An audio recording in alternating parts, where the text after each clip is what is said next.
What's up guys, Houndish here, and today we're jumping in with a preview for the weekly reset for the 30th of December. And of course, that means that this is the very final weekly reset of 2025. Bungie have been relatively quiet in the last couple of weeks, given that they've been away for the holiday period, so that continues for another week or so, although we do get an update regarding their return to communications, so we'll talk about what's worth knowing there. Additionally, it is the final week of the Dawning, so if you're working on any Dawning related things, it's worth wrapping those up if you can. But outside of that, we'll talk about some updates that have dropped regarding some of the Renegades content. We'll also cover the refresh for all of that stuff. Weekly quests that we get access to as part of Renegades that are worth paying attention to if you're after particular variants of some of the weapons. The dungeon reset, and a bunch of other things. So if you enjoy the video and find it useful, a rating would very much help us out on the channel. Also hit subscribe and I can keep you posted with more Destiny content. But otherwise now, let's get into it.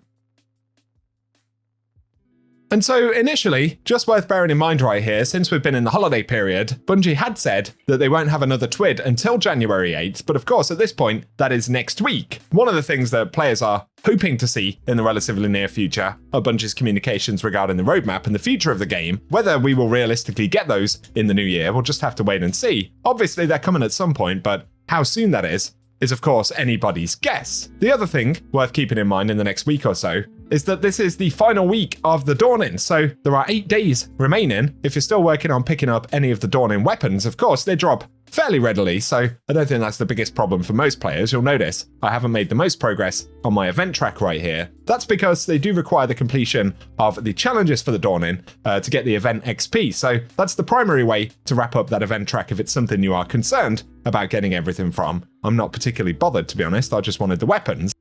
Otherwise, we do have things like the title, and of course the Holiday Oven is pretty efficient for earning a bunch of loot in the game. The Dawning stuff is one element, but you can also get stuff like the new Pinnacle Ops set, the Swordmaster armor. I think I turned in, well, quite a lot of cookies, but if you're playing a fair amount of the game and you don't play a ton of Pinnacle Ops, for instance, that's one way that you could get the Swordmaster set of gear. I got a full set just from turning in cookies, so you can get additional things from the game in general by engaging with the Dawning, I suppose. So keep that in mind as we head into the last week of the event. Let's focus on the Renegade stuff. So if you've been playing plenty, as always, we'll get those weekly shipments available up near the Spider that drop a whole bunch of gear. I believe you just complete contracts essentially with your allied faction to make progress there. There is also a weekly quest that I'd hardly even noticed right here, but it's called Territorial Prophet. I haven't completed it because I've turned in no ingots to the chest, but when you complete those quests on a weekly basis, they do actually drop masterworked versions of the Renegades weapons with the accelerated assault origin trait on them. So it's worth keeping that in mind because, well, it's bonus loot, and if you are after those in particular, then that's a useful way to try and get those particular weapons. So keep that in mind. In fact, I figured I may as well complete the quest since I've done all the contracts. There we go, Territorial Prophet. And on a weekly basis, you can open the infamous engram. And like I said, you do get the masterworked weapons. Mine's gone to the Postmaster, but that's an accelerated assault weapon. So just keep it in mind if you are after those.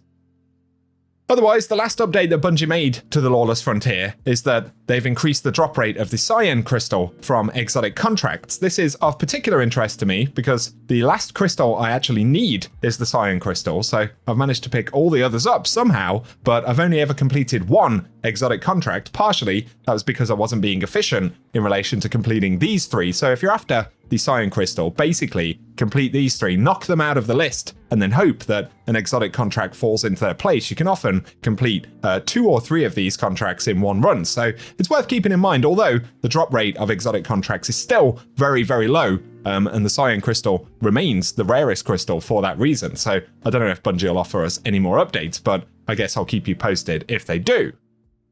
And otherwise, in the Lawless Frontier, we get the refresh on Equilibrium once again, which only really affects the exotic drop because we get 1 chance per character per week from the final encounter in Equilibrium. Otherwise, the Taken Crystal is farmable if you run multiple encounters over and over. And if you're after tier 5 dungeon loot, you can essentially just farm the first encounter with the encounter challenge and get anything from the dungeon loot pool if you've completed the dungeon quest. So that kind of is the most efficient way to actually go about it. And if you're curious about being able to farm tier 5 gear very easily from Equilibrium, I'll link a video with details about that down below. Separately, in the world of the portal, one of the interesting components related to portal, the only thing that really changes specifically on a weekly basis, are the Vanguard alerts. So we'll get a new featured reward for completing the challenges. That's for the quick play variants and of course for the Grandmaster variant, and there'll be a new featured Grandmaster activity for the week, but we don't know what that is until we get to the reset on Tuesday. So I'll keep you posted with that when we get to the vendor video, and it gives us just an extra little layout of pursuit, I suppose. If you happen to want any rewards from Kepler still, specifically the Kepler weapons or armor, of course, we have things like the Sieve that will pop up. If you're at max power, that will drop tier 5 loot. If you're below max power, you can get a tier 5 drop on a weekly basis by completing the weekly mission, so keep that in mind. Otherwise, you may as well use the loot cave, and you can search up the Kepler loot cave on YouTube if there are any specific items that you're still after trying to grab. And with it being the final week of the Dawning, I would expect to see another week of Dawning items populating the store right here. So I'll keep you posted with that on Tuesday at the reset. But in particular, I'm hoping for more of the Taken armor ornaments to actually show up, probably after Dawning at this point, because otherwise it's being populated by event loot. But I'll keep you posted with that as we get into the week after this one. That was weird grammar, but I think you probably know what I mean. Our very final mention though, in the world tab right here, going back to the legacy stuff, of course, raids and dungeons from back in the day are now farmable, so if there's anything from Crota's End or Vesper's Host or whatever that you're after, we can jump back into those, which is nice, I suppose. Otherwise, in the Dreaming City, we get a new Ascendant challenge, and this time it's Agonarch Abyss, which you can find via the Bay of Drowned Wishes, so pretty easy to get to, but if you want to see the collectibles and things for that one, I'll run a clip at the end of the video.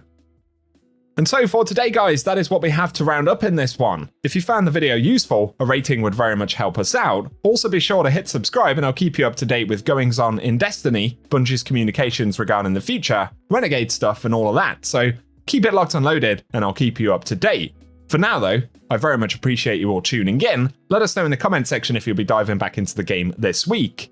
And otherwise, I hope you guys have an awesome day.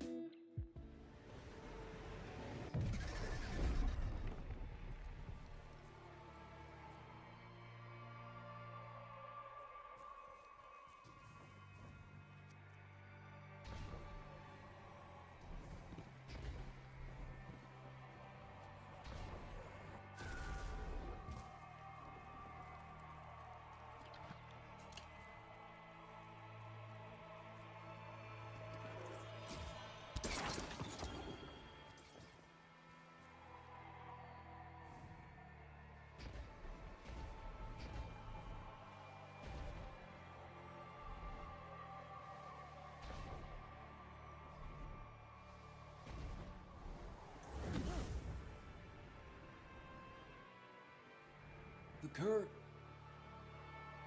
You're so deep into the well.